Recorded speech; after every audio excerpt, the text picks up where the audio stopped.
What do contour lines mean on a topographic map? Imagine trying to understand the shape of the land just by looking at a flat piece of paper. That's what topographic maps do. They show us the land's features without actually being there. And the secret to reading these maps lies in the contour lines. These lines connect points that are at the same height above sea level. Think of them as the land's way of drawing its own 3D shape on a 2D map. When you see a line, it means all the points along that line are at the same elevation. For example, a line might show all spots that are 500 meters above sea level. The space between these lines is called the contour interval. It tells us how much the land rises or falls between each line. If the lines are close together, the land is steep because the elevation changes quickly over a short distance.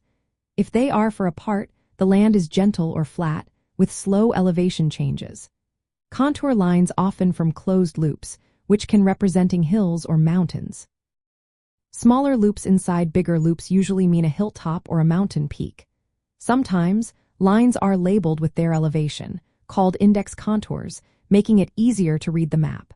These lines can also show valleys and ridges. When lines form a V shape pointing uphill, it indicates a valley. When they form a ridge, they usually point downhill.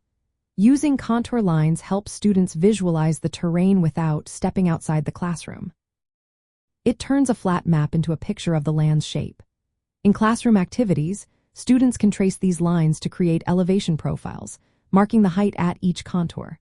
This hands-on activity makes understanding landforms more fun and clear. Overall, contour lines are a powerful tool for understanding Earth's surface.